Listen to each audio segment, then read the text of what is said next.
I don't think there's one situation as unique as this particular situation. Everybody's a suspect in my eyes. Everybody. We've had sightings all the way to Texas. Just give us back our kids. Somebody out there knows where these children are.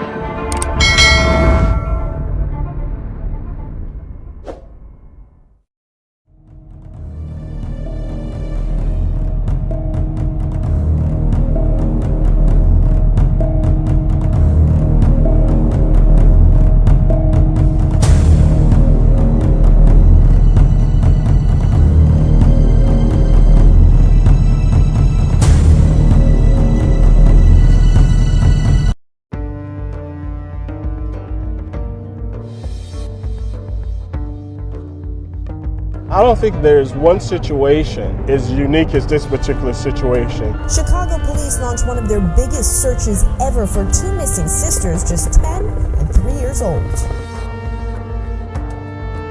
Who got the babies? We've had sightings all the way to Texas. Just give us back our kids. Somebody out there knows where these children are.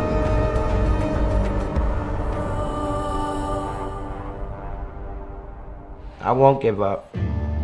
And even if I happen to die before then, my spirit ain't leaving. I'm gonna haunt your ass forever.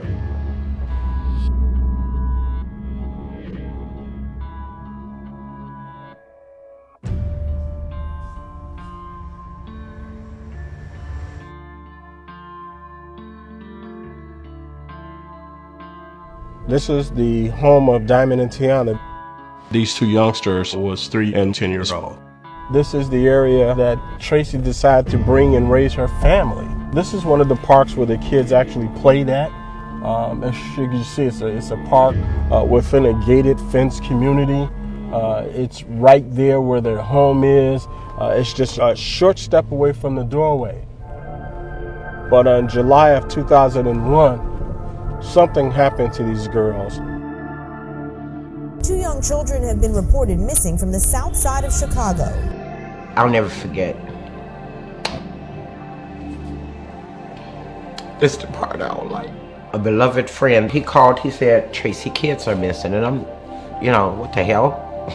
You mean Tracey kids are missing? And I turned to Channel 9 and there were Tionda and Diamond pictures there on the TV.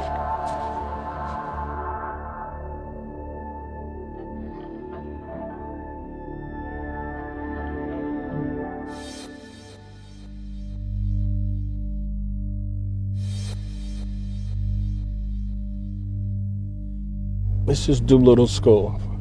This is the school where Tionda came with Diamond. When it was time to go in to the school, the assistant principal was at the door and Tionda tried to sneak Diamond in there. And the principal told her, you can't bring baby girl in the school. If only he had let them in, they wouldn't be missing.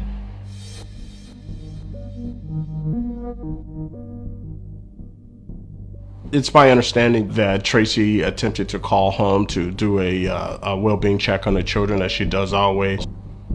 Tionda received a call at an unknown time saying there was an individual by the name of George at the door. Well, I still have to find myself asking which George. She didn't say a last name. She said George. Tracey arrived home from work. She called out for her children. There was no response. Upon going over to the sofa, she noticed there was a note. It stated that Tionda and Diamond had actually went to a local grocery store into the park. But for Tionda to leave a note was kind of suspicious because she would not have left a note. The grammatical structure and the sentence structure was not the way Tionda spoke. So we found that to be kind of strange.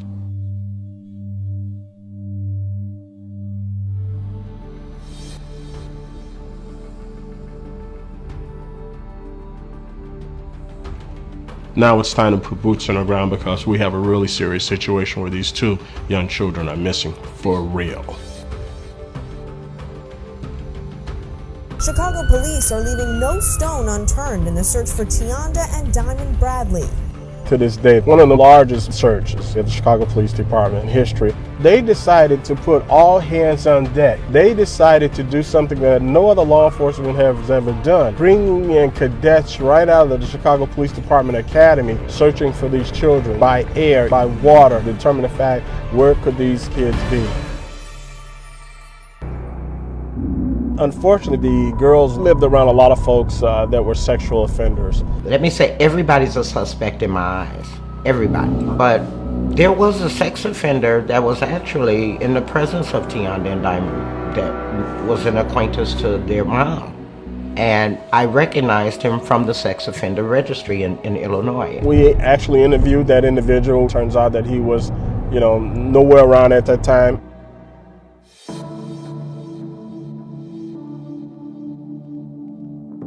The tip that did come out of Texas with a young lady sent out through the girl's Facebook page that, "Hi, I'm Diamond and Tionda." I got a message saying that, Auntie, this is Tionda.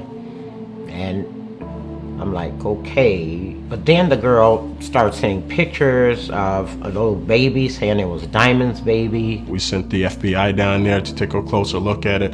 Upon interviewing the young lady, we found out that this young lady was suffering from some mental illness.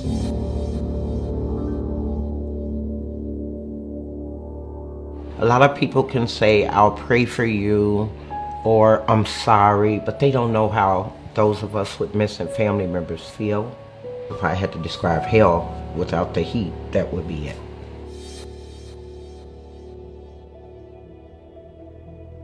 Oh, thank God for Facebook.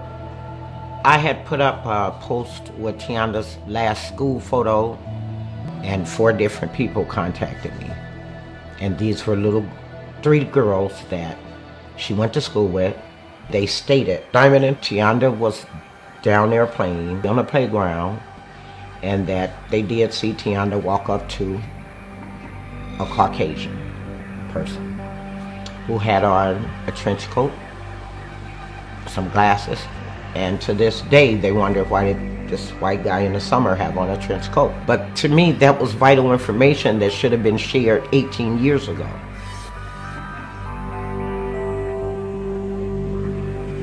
It's our understanding that somebody returned back to that apartment and took possession of those children.